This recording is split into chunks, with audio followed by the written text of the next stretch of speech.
we can see that it's not just us. It's moving day.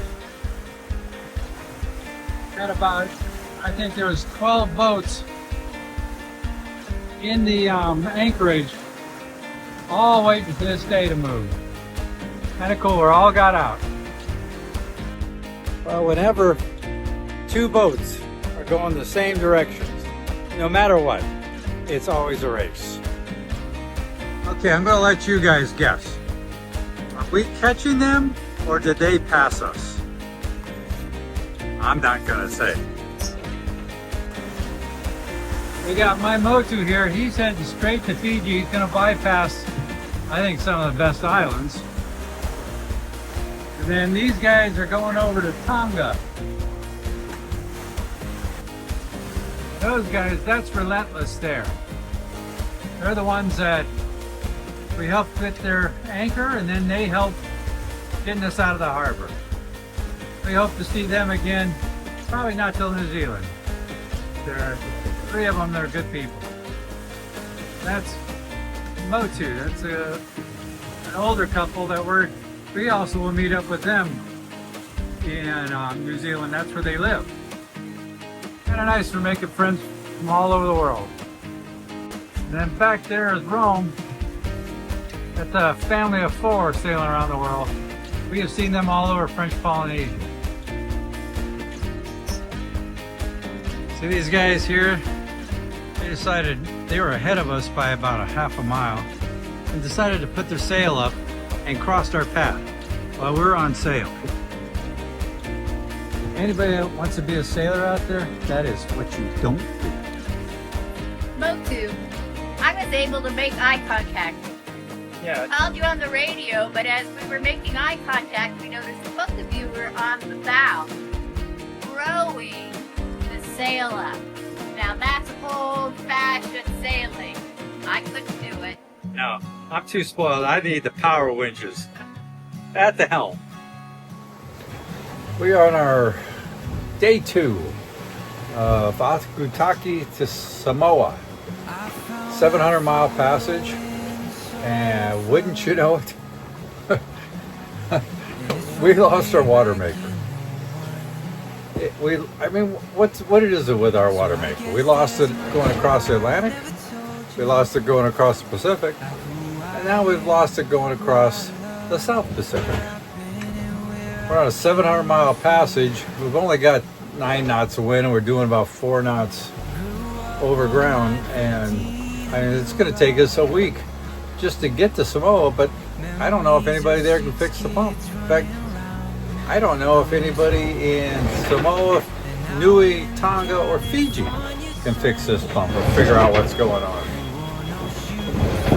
I can't wait till December when we get to New Zealand to get it fixed. We may be in a world of hurt this season. Well, what are you gonna do? Day 4 on our crossing did not start out well. This morning I had to pull in the head sail because we were going straight downwind.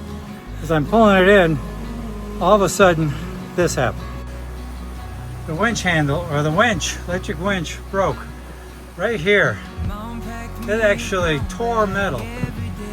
I don't know why. I was just bringing in the head sail. It's not that much pressure on it, but something jammed. So that whole center spindle is worthless, and of course I don't have a center spindle. So what do? We had to bring down the main because the wind was so low. So we did something new, something different. For the first time since our Panama to French Polynesia crossing, we did this.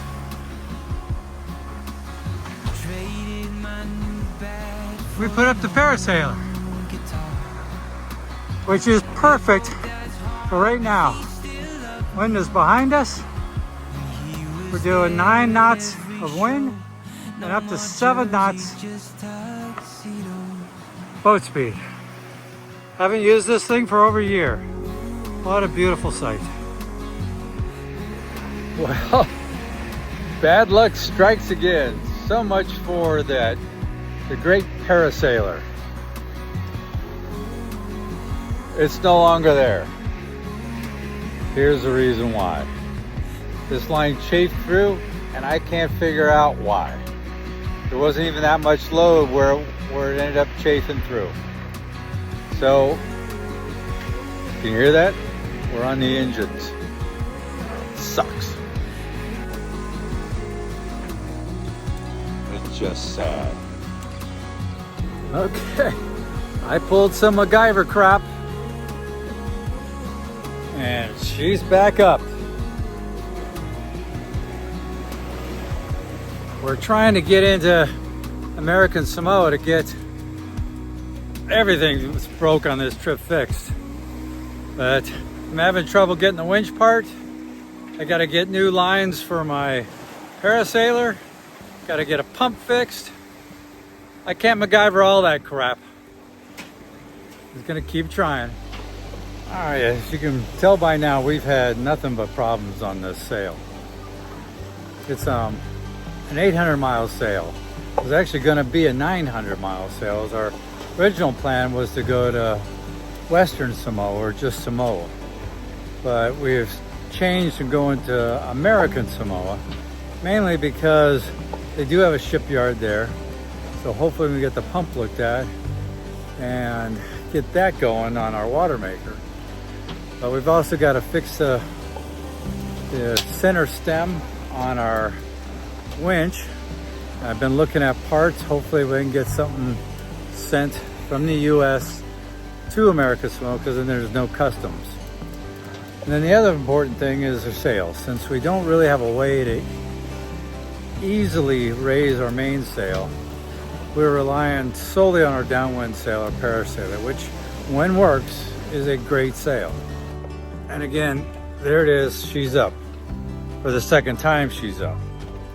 So let me explain a little bit about downwind sails, and that's what that Parasailor is.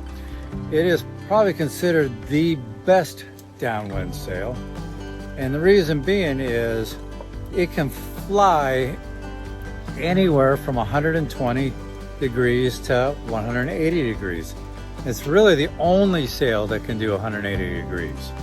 Now a regular asymmetrical spinnaker, which is the most common downwind sail, can get close, but not quite to 180 degrees. And another thing that's nice about the Parasailor is the way it works. And the reason it can get to 180 degrees. So let me show you a thing. So if you can see, in the middle of my sail there is a cut with a wing on the other side. And what that does is any air that's hitting the bottom of the sail actually rises up to that and goes through there. And any wind that hits the top of the sail comes down and goes through there. So what that in essence does is it raises up the bow of the boat, thus causing less drag in the water. So it actually pulls the boat better than any other sail.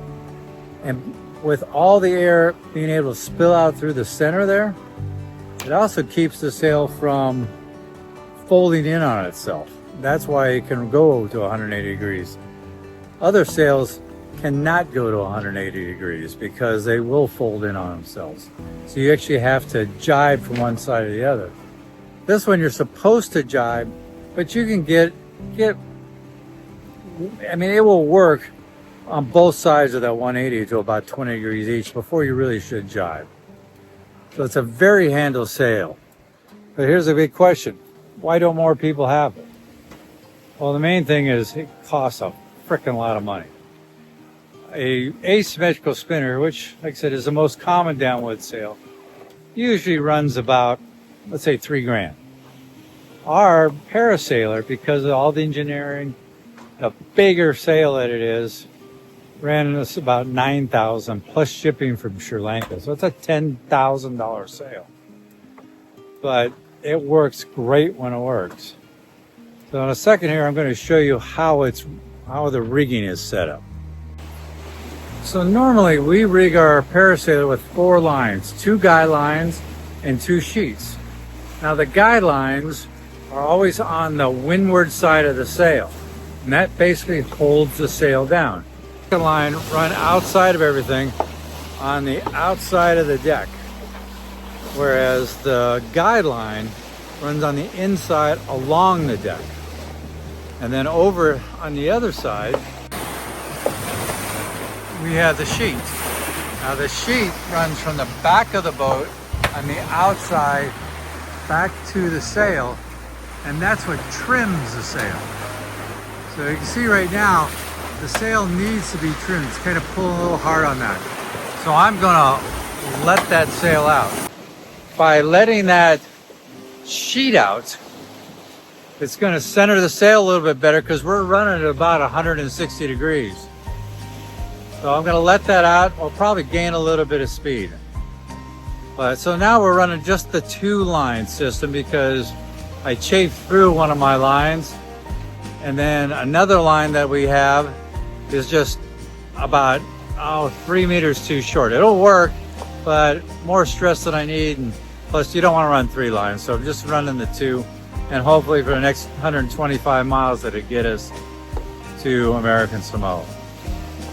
But the great thing too about this sail, being so big and efficient with the wind, is the amount of speed we get. Yesterday we were running it with 9 knots of wind, and we're getting 6 to 7 knots of speed consistently. Right now we've got 12 knots of wind, and we're getting 7 to 8, and it's not even trimmed quite right. So when I do that, it's actually going to cause another problem, is that we need to average about 5.5 knots for the rest of the way so we get to American Samoa during the daytime. Because again, I don't go into ports, unknown ports at night.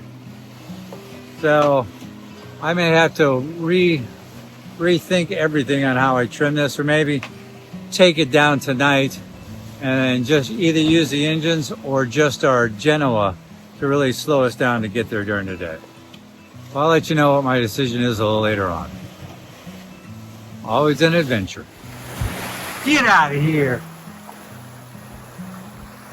See you, little bastard? You're pooping all over the place!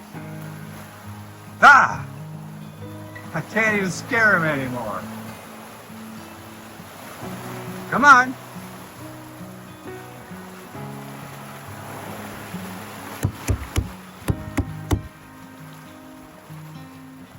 First time in my life, I don't like boobies.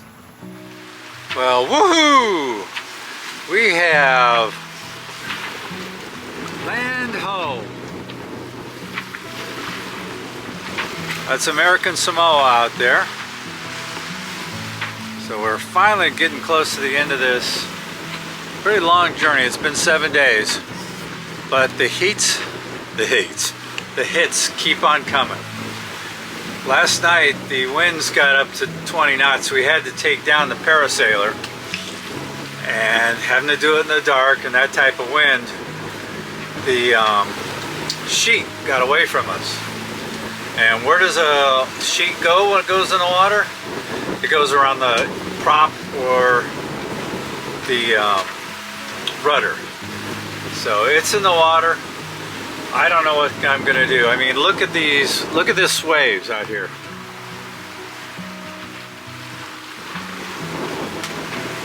That's an awful lot of wind and current and big waves for me to have to go into the water and try to free it around that prop or around the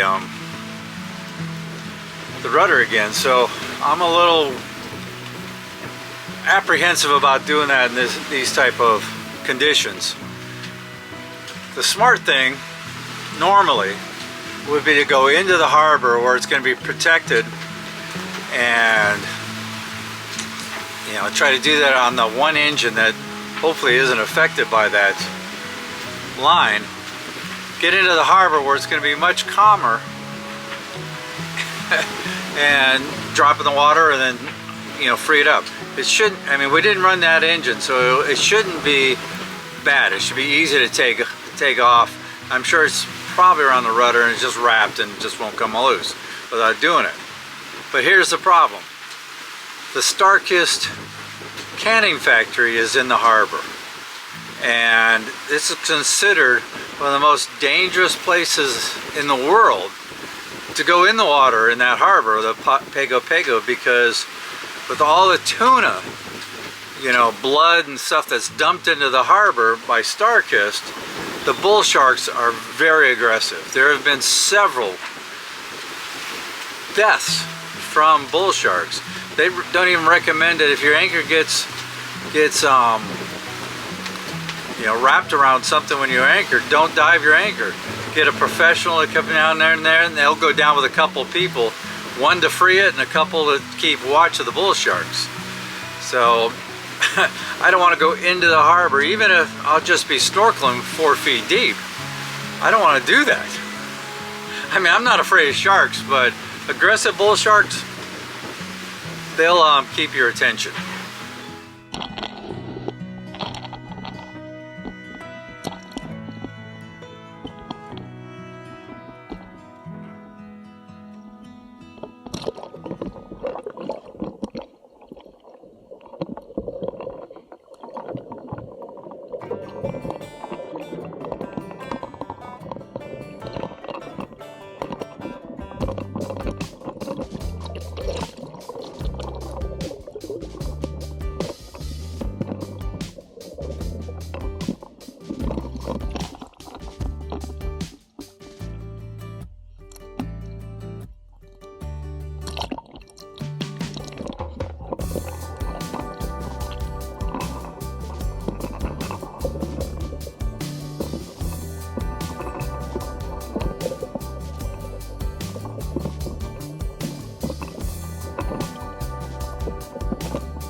Well, success. We're able to pull around from that island there. I used that island as protection from the waves and the current. It was still pretty strong down there. And it took me several dives to get the line off of the prop. But she's off. We're heading into port. I'm pooped, but yeah! Okay, we've received permission to enter the harbor and proceed to the customs dock. Looks like this is an awfully beautiful island. About half of it is national park, so we're looking to explore after we get repairs taken care of. Welcome to Pago.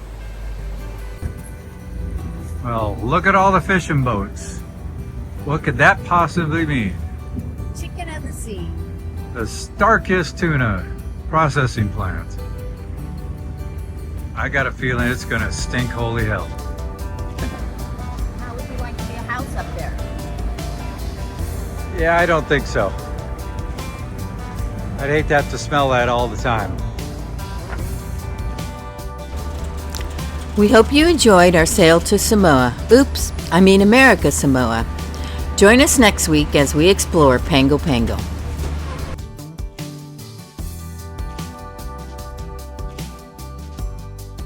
do you call a pirate? Without a nose or a body? Nobody knows.